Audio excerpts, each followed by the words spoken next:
Hello everyone, this is Dr. Garrick. We are studying and learning about labor economics. This is the Human Capital Education chapter, part 8. In this part, we will learn about on-the-job training. On-the-job training can be divided in two parts, general training and firm-specific training.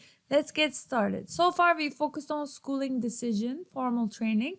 But once we graduate, we don't stop learning, okay? So after schooling is completed, we don't stop learning. We actually keep learning and accumulating human capital. It could be such as some new software your company is using, or some workplace training that they're putting you through. Sometimes we complain, but they are necessary. Okay, so no, we actually don't stop accumulating human capital once we graduate. OJT, on the job training, makes at least half of a worker's human capital. So keep that in mind. So we have general training that is useful in every company. We also have firm-specific training that's useful in a specific company. So general training example could be Microsoft Word, right? Or Microsoft Excel skills that you gain, which is applicable to any company. Firm-specific training could be the firm-specific software that they use for inventory management, okay? Only that company uses it. It's proprietary. So let's start with the general training. Example is basic Microsoft Office training, okay? This training yields the same value marginal product at any firm. So I actually had in college first year of my freshman year, I received Microsoft Office training, and that changed my mind. All those formulas, putting the dollar signs, all those things in the Excel, learning about formula, copying, creating, so on and so forth. So this training helps me with every aspect of my life, whether I'm a professor or whether I work for hedge funds. Some of my PhD friends actually moved on to work on mutual funds, hedge funds in New York City. But going back to this kind of training, general training, yields the same value marginal product at any firm because it is perfectly portable, because perfectly general training is portable.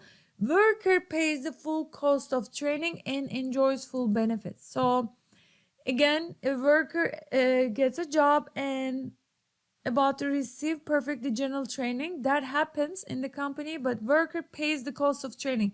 You might ask, what do you mean workers paying? This actually happened to my sister. After college, she started working as a bank auditor. So for the first 6 months, she was getting training. And during this 6 months, she received a lower salary. Why? Because her training cost money. So imagine there are 2 periods of time and training costs $C, okay? R we assume to be 0%. This is the training depreciation rate. Your training doesn't depreciate. Once you get those skills, they're with you forever. So before training, your value marginal product is equal to VMP 0. After training, your value marginal product goes up to VMP 1. Okay, training is worthwhile if your value marginal product after training minus the cost is actually greater than your value marginal product with no training. So if you rearrange this, value marginal product after and before training needs to be greater than the cost of training. Otherwise, why would I get the training? Okay, so we have time here, 2 time periods. You have wage rates. And I want to remind you, wage rate is equal to always value marginal product. We learned this in chapter 3. Okay, so value marginal product is 0 if you get no training. First and second period.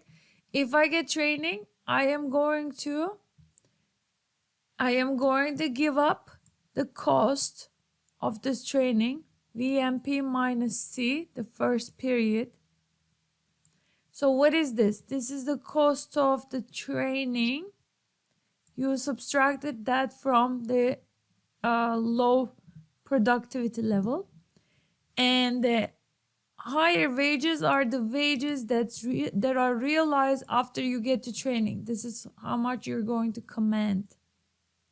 So what do we do? First period, we're going to pay these workers their value marginal product without training. They're being trained minus the cost of training. So worker pays for the full cost of training in the sense that she has a lower wage while being trained. Okay. So let's talk about firm-specific training. This is the second type of training, and this type of training is only valuable at the current company. Originally, workers have VMP 0, no training. After training, they have VMP 1, higher value marginal product and wages at the current firm. But value marginal product is VMP 0 at all other firms, as if they don't have this training, right? Why? Because this is only valuable at the current firm. For all the other firms, it's useless. So firms and workers will share the cost of firm-specific training. Keep that in mind, because they share the benefits of the firm-specific on-the-job training. Also, this training, remember, general training, perfectly mobile. You can take your training and go to any firm. Why should the company pay for it? General training paid by workers. Firm-specific training will be shared between workers and firms. There are incentives for both the company and the worker to stick together. Okay, so how does it work? This is how it works. If they don't get training, VMP 0 at the current firm. If you get this training, right? This was the general training. You were getting paid VMP 0 minus the cost, and thereafter you were getting paid the higher level of productivity. So with firm-specific training, okay, they are going to get paid little bit less the first period. However, it's going to be firm-specific training wages during the training will be higher than the perfectly general on-the-job training. But after that, check this out. This is the higher wage rates, right? After the training is completed. So they're going to get paid less than where they required, when they acquired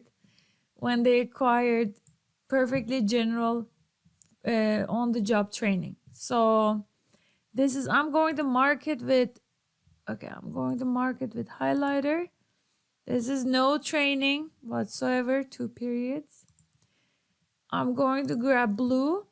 This is the general training.